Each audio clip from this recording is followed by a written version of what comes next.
Good morning students and welcome back to your EVS class. So let us continue the poem Water O Water which we started in the first video lecture. So let us start. The river flow, the waterfalls sing and water swells in lakes and springs. See kids, in these lines if you have noticed, you would come to know that there are many sources of water like river, waterfalls, lakes and springs. And dear kids, do you know which is the most important source of water? Yes, it is rain. Kids, you might be thinking, how can a waterfall sing? As it is written in first line. So, when water falls from height, it produces sound. Therefore, the poet has said the waterfalls sing. Now let us understand the next stanza. Life on earth it has brought, watered fields and life they got. Dear kids, if there was no water on earth, life would never have been possible on earth. Our body needs water to be alive. Not only human beings, but every creature on earth needs water. Animals and birds also feel thirsty. Kids, even plants need water. I am sure you and your parents must be watering the plants planted in your house. If plants don't get water, they will die. Lines are, but when the water breaks in floods, great misfortune it always works. Kids, though water brings life on earth, but when it comes as floods, it destroys everything. Now let us understand the meanings of new terms in these stanzas. First is waterfall. The water coming down from height is known as waterfall. Kids, I am sure you must have seen beautiful waterfalls when you go to hill station. The second word is swells. Children, swells means small waves of water. These are not high waves. They remain only near the surface of water. Third word is lake. Lake is also a water body, but it is smaller than river.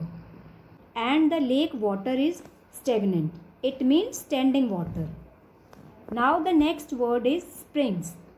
It means the water that naturally comes out from the earth's surface.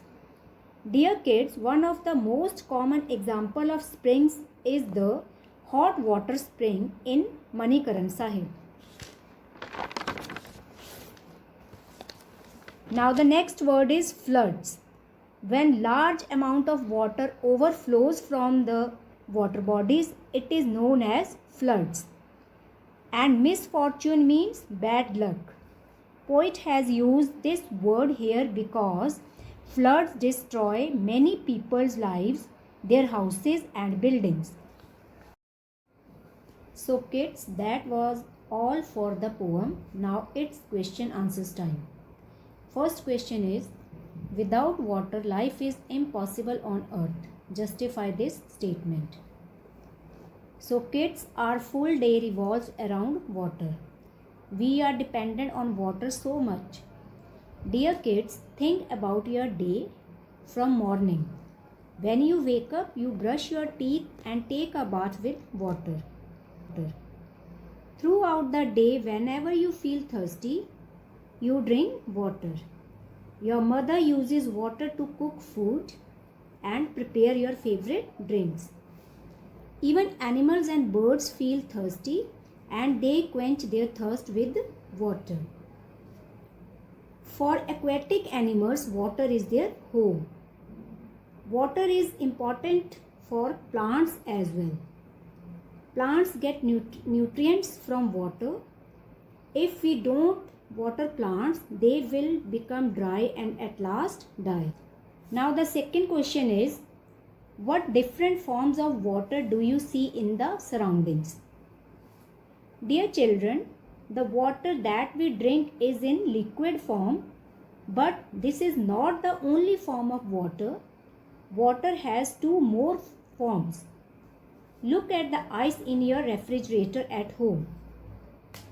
Ice is also water, but is it liquid? No, it is a solid. Now look at boiling water. You will see vapors coming out. These vapors are also water, but it is not liquid or solid form. It is in the form of a gas. So now we come to know that water has three forms, that is solid, liquid and gas. Now the next third question is, explain the different sources of water. Dear students, there are three main sources of water. Number one is groundwater, number two surface water, and number three is rainwater. Groundwater is the water present below the earth's surface. We get this water in the form of wells, hand pumps and water springs. Second is surface water.